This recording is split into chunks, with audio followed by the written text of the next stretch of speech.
Ghana Brashebe Jafie, native for Bashan and Swan. Yes, see, will be Yamuno. Just any down there, they can, and I'm penny for say, what was some cardinal, once I register in a day.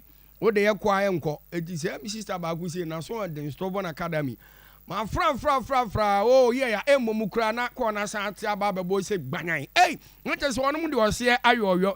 Omo twetwam for bebre sim cars mama tese wo de ya dwuma anya de beti na ye mutimi fanya call na so omo twetwam no omo twetwam ama yese eye Yeraba ben kura sei the official sim card no omo twam enti wo de otima twam be ka say me nko na ye twam de mu a he ene ya busanfo babe mu nyina achame hene speaker e Ghana Brashebe Jofie onu say no yeso omo block no wonu ma twam ene no ena sabre de nam so ama sam do gide passe abera na sa eyenkofo yi etu sa na mo no mo kan yo se be ya ye nyina mo modin na ye no mo nkasa omo wonten ene communication ministry ne mo ne mpanifo mo nyina mo kan omo antie na mpani mpa no nuane mpa sim cars bebre eno mo twetwam na mo ma yentie eye Sam George ni sem ne bi.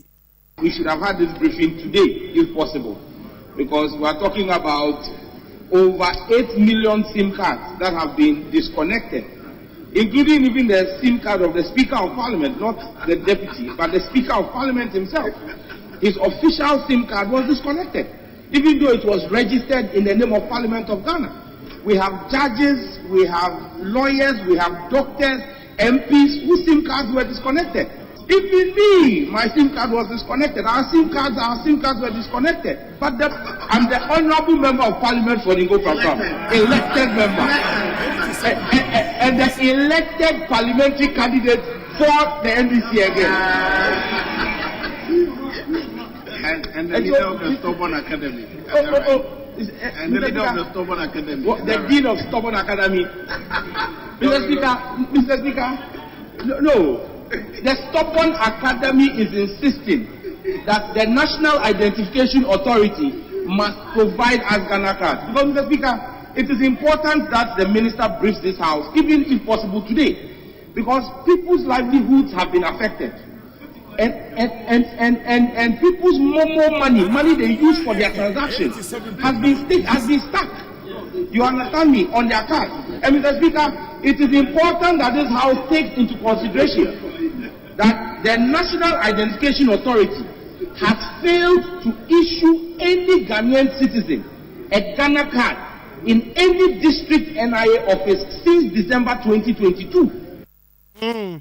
Ene da hono yaka dia ma ye twetwa man fo bebre sim cars mu no nyese bia na so na den o ene wan kwankwa registration no na mmom agisa wo kwa ukita Ghana card ena wo mu a wonde ene eye communication ministry fo ne wo mo ye national ID card no okofune wo man so wia o kan o misi nei o kan o misi sei amo man block am fo bebre sim card kra mo bi ono ma na wo de aye mo ibi a block isiken o ye den no akwa akoye ma na akwa akoye yi wonu ma block ya ma ise the speaker so no o ma timi block ne sem na se no ene nsema sese no pani a ne tin ene Sam George etimi agene simpie so na o say even me cry ya block me there me ye parliament dia ben elect when you go pram I didn't credentials you know but so you twam you bend you o say the leader of the Stubborn Academy as what dey me Akoma FM yo yankwa adwama so na